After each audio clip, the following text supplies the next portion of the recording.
Salut à tous et bienvenue dans la page YouTube de Homemade School. Dans cette vidéo, comme dit précédemment, nous allons mettre en place le programme de nettoyage des fichiers de nivellement.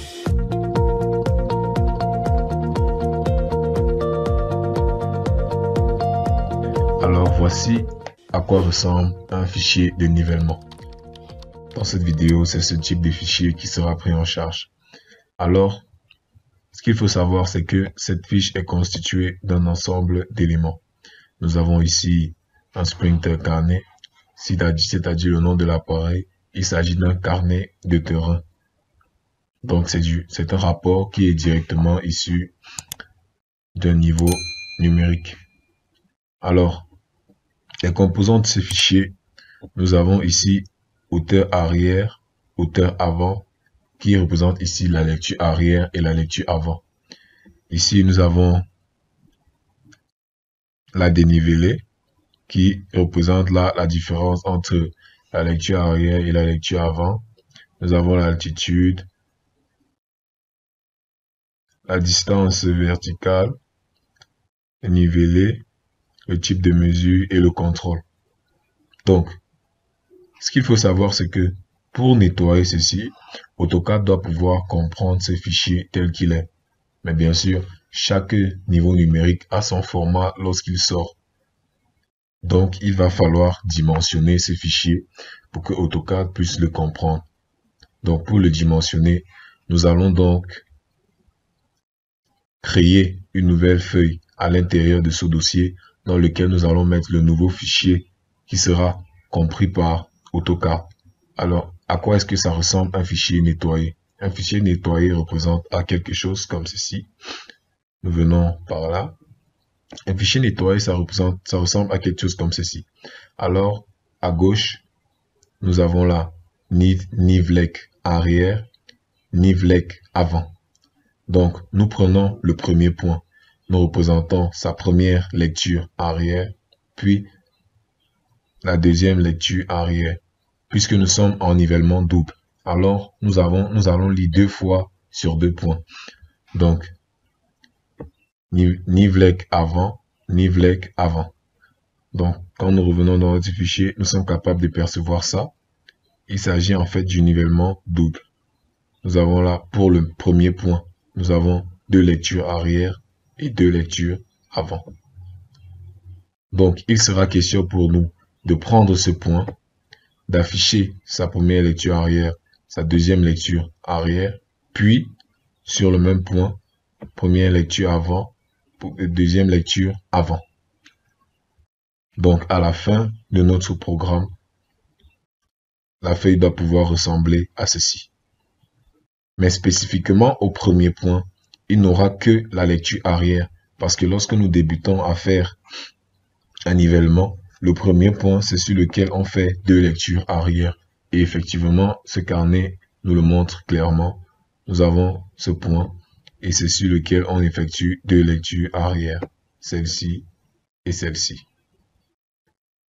Nous pouvons donc commencer la phase de développement de notre programme. Alors, nous pouvons dire que la première étape va consister à placer ici un bouton qui aura pour but, lorsque nous appuyons dessus, il va nettoyer le fichier pour nous, pour éviter de partir mettre un programme en macro et à chaque fois à l'exécuter. Donc, pour pouvoir mettre ce bouton, nous venons dans l'option développeur qui est juste ici en haut, en clignotant. Nous venons dans développeur, nous venons dans Insert, ActiveX Command, nous choisissons le bouton. Lorsque nous l'avons choisi, il nous demande où est-ce qu'on veut le placer et quelle taille il veut avoir. Alors nous décidons de le placer ici et il aura une telle taille. Alors nous le mettons là, nous changeons son nom, nous venons dans propriété, nous faisons un clic droit, nous venons dans propriété, on vient dans l'attribut caption et nous changeons sa valeur. On peut mettre le bouton nettoyer, démarrer, ce que nous voulons. Donc nous mettons démarrer et nous pouvons l'effacer. Donc ce bouton aura la fonction, lorsque nous appuyons dessus, il enclenche directement le nettoyage de ces fichiers pour l'épurer. Et comme nous l'avons dit tout à l'heure, nous allons créer une autre feuille par ici, à l'intérieur de laquelle nous allons mettre notre nouveau fichier nettoyé. Nous allons lui donner un nom, nous l'appelons par exemple nettoyage. Et c'est ce fichier qui va prendre en paramètre ce fichier pour nous retourner le fichier nettoyé. Ok. Nous quittons le mode design. C'est le mode design dans lequel nous pouvons coder ou ne pas coder. Lorsque nous voulons coder, nous entrons dans ce mode et il nous suffit de double-cliquer sur le bouton et la page s'ouvre pour que nous puissions commencer à coder. Mais dans l'autre cas, nous pouvons simplement le quitter et commencer à appuyer pour tester les fonctions derrière. Mais évidemment, il n'y a aucune fonction derrière ce bouton. Alors, il ne sera pas capable d'exécuter grand-chose. Alors, nous allons commencer à écrire.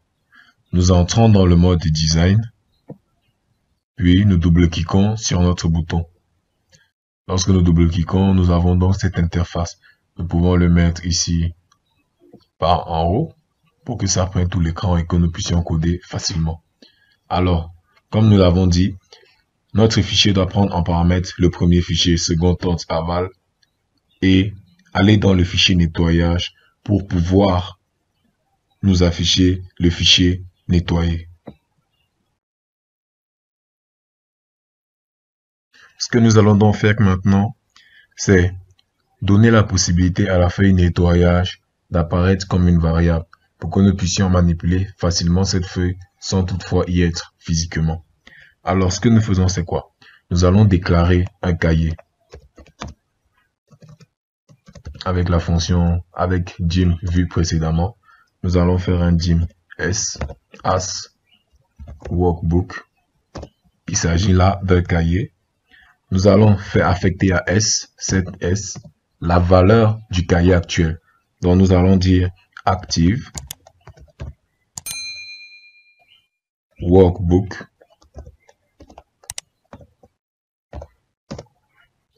Ensuite, nous allons créer une autre variable qui sera du type feuille.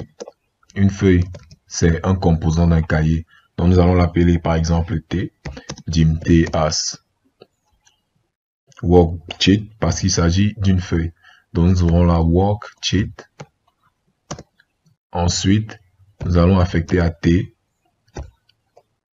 la valeur du cahier actuel qui est s, point, la feuille qui nous intéresse. Donc, sheet. Sauf que il faut préciser de quelle feuille il s'agit. Donc, nous allons donner le nom. Donc, nous venons par ici. Et nous allons dire la feuille qui s'appelle nettoyage.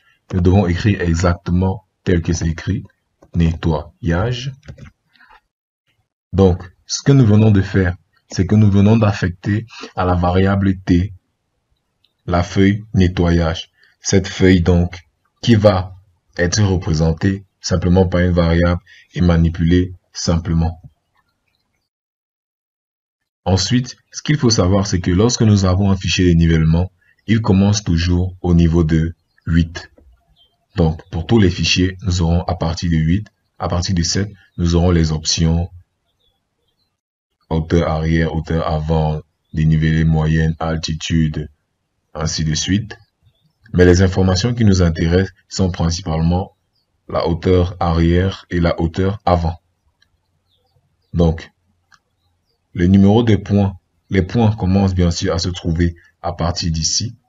Donc, nous aurons là les bornes. Ce sont les bornes du cheminement.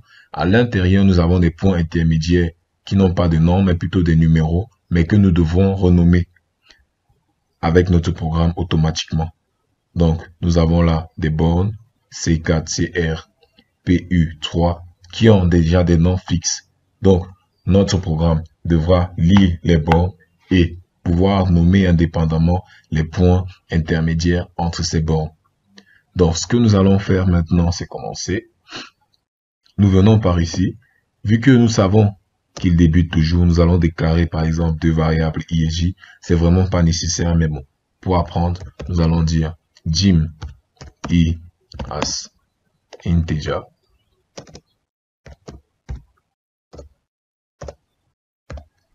j as integer. Donc ça nous permet d'avoir des variables nommées, créées.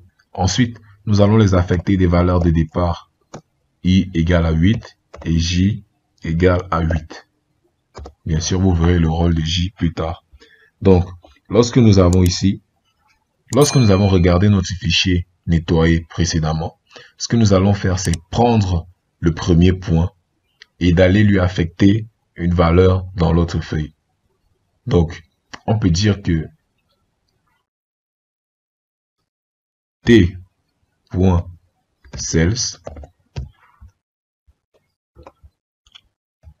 de la ligne J, colonne 2, point value, qui va prendre la valeur de cells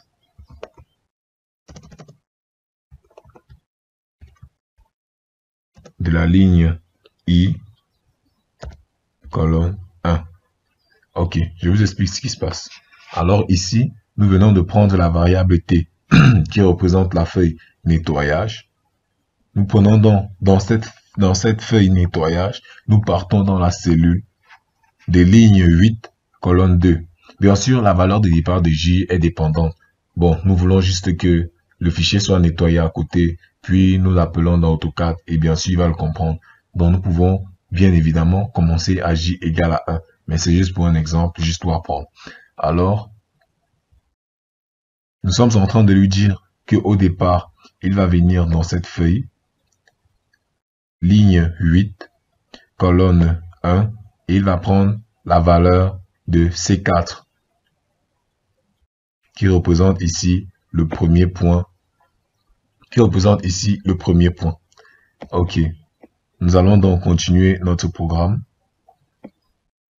À la suite de cela, ce que nous allons faire, c'est quoi?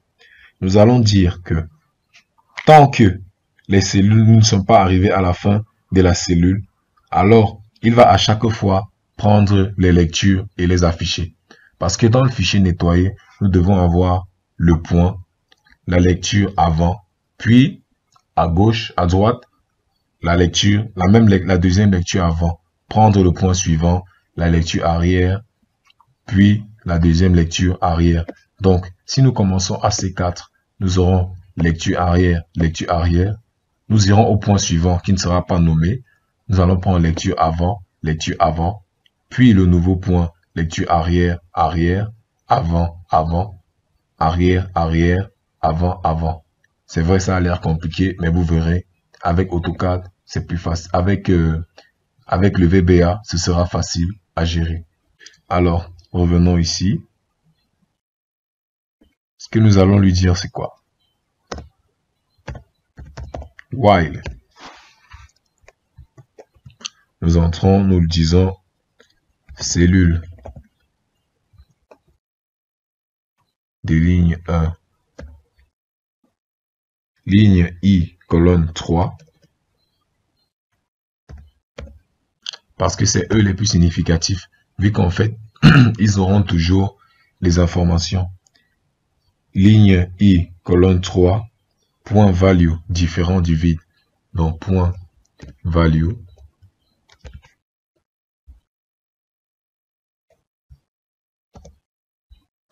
différent du vide. Alors, ce que nous faisons, c'est quoi? Nous fermons d'abord pour éviter les problèmes de boucle non fermée. À l'intérieur, nous allons dire t.cells, qu'il parte dans la feuille nettoyage, dans la ligne J, colonne 3, dans la ligne J, colonne 3, point value, et qui lui affecte la valeur de la cellule I,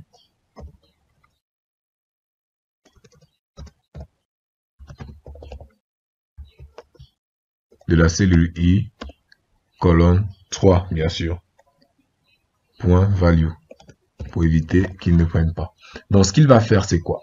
À chaque fois qu'il sera dans notre fichier, il va prendre à chaque fois ces lectures-ci et venir les utiliser dans l'autre feuille.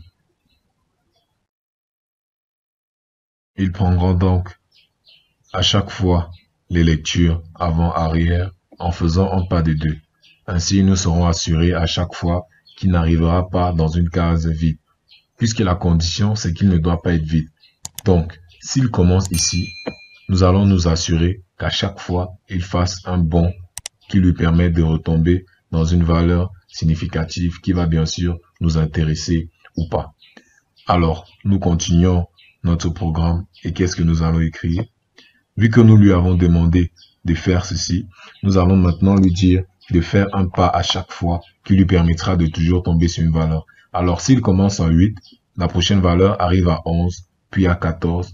Donc, nous allons lui dire de faire un bond de 3 à chaque fois. Maintenant, côté J, ce sera plutôt le contraire, puisque lui, il doit plutôt faire un bond de 2 dans le fichier nettoyage. Un bond de 2. Ok, nous continuons. Nous entrons toujours. Ce sont les conditions de sortie. Ceci empêche au programme de générer une erreur. Alors, lorsqu'il va prendre les valeurs de la cellule I, colonne 3, il s'agit là des lectures arrière. Mais nous allons aussi prendre les lectures avant. Donc, nous allons faire un copier-coller. CTRL-C. CTRL-V. Donc, la lecture arrière se trouvait dans la colonne 3. Maintenant, la lecture avant est plutôt sur la colonne 5. Donc, nous venons modifier ici. Nous allons lui dire mettre dans la colonne 5. Et ici, il ne s'agira plus de la même ligne et de la même colonne, mais plutôt de la ligne suivante. Donc, il va venir, au lieu de J, il aura J plus 1. Mais ce sera toujours la colonne. Il sera plutôt dans la colonne 3. Donc, c'est assez compliqué, mais bien sûr, c'est compréhensible. Donc, si on fait un récapitulatif, nous venons de demander au code de venir commencer au niveau de 8, prendre cette donnée d'abord, prendre la lecture arrière du premier, puis la deuxième lecture arrière, affichée bien sûr dans 2 colonnes différentes. Donc il aura ici la lecture arrière, puis la lecture arrière. Ensuite, il va venir au point suivant, lecture avant, puis lecture avant, et ce sur la même ligne. Continuons maintenant le programme. Alors ici, nous allons continuer à lui donner les informations, mais cette fois, il va mettre sur l'autre côté du programme. Nous allons donc maintenant faire un autre copier-coller. Nous allons lui dire, cette fois, de faire une autre, de prendre plutôt la lecture arrière encore, donc mais sur une autre colonne. Donc nous allons lui dire t.cells dj, colonne que nous voulons, colonne 8, mais la colonne en fait doit pouvoir être structurée à pouvoir obtenir les données nive-lec et nive avant que AutoCAD sera capable de comprendre. Donc il ne faut pas vraiment oublier ce paramètre. Donc nous allons lui dire t.cells de la ligne J, colonne 8.value, qui va prendre cette fois cellule de I plus 1, cellule de I plus 1 à la colonne 3.value. Ensuite, un autre copier-coller. Nous allons prendre t.cells de J plus 1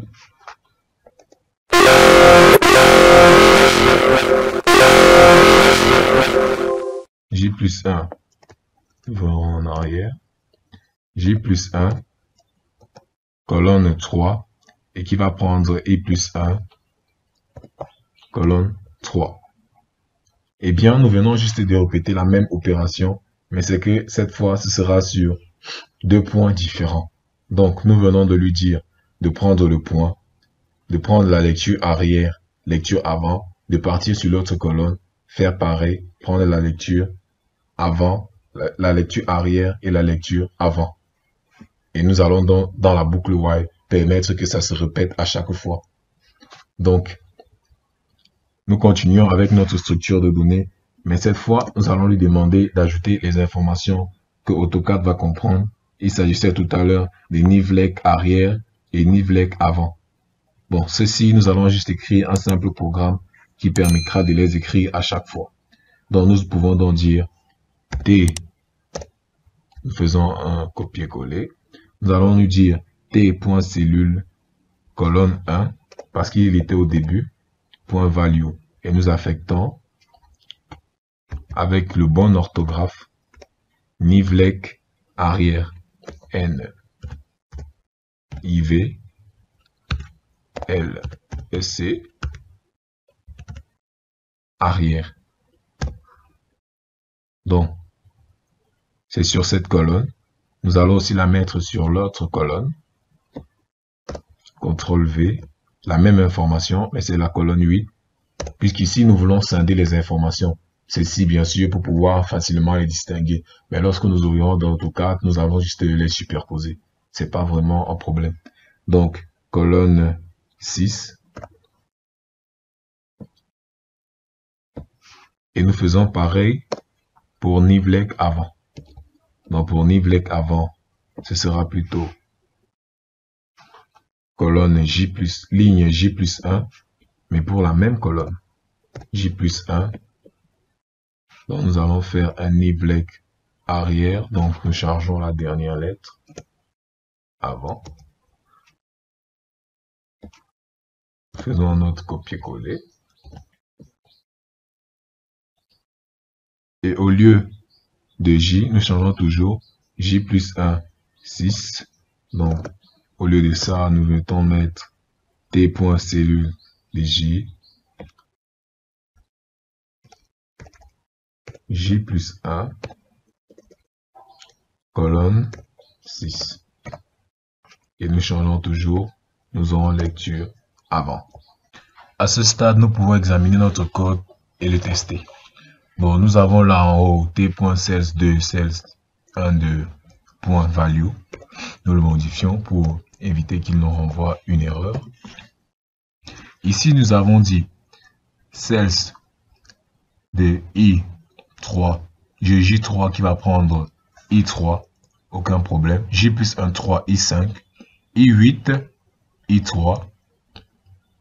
Et maintenant là, J+1, 8, bien sûr. Il s'agissait d'une erreur. 8 qui va prendre 5.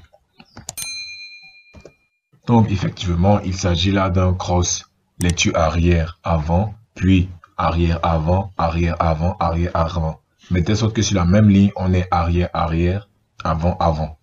C'est un peu ça le processus. Donc maintenant, nous pouvons tester notre code. Pour le tester, nous sortons là. Nous cliquons sur notre bouton et nous allons voir ce qui s'est passé. Et effectivement, notre nettoyage a plus ou moins marché. Au début, nous avons nivelet avant par ici, nivelet arrière, nous avons le point, nous avons sa lecture arrière, sa première lecture arrière, puis nous avons sa deuxième. Puis nous passons au point suivant. Comme je l'ai dit tout à l'heure, sur le premier point, on ne fait qu'une lecture arrière. Lorsque nous passons au point suivant, nous avons sa première lecture avant, puis sa deuxième lecture avant.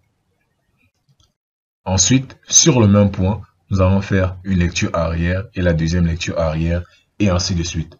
Alors, notre programme est déjà plus ou moins bon, mais ce qu'il nous reste, c'est les points. Alors, nous devons trouver la possibilité de nommer les points. Nous devons avoir ici C4, puis la prochaine borne, les points intermédiaires, ainsi de suite. Ça, nous le verrons dans la vidéo suivante. Merci.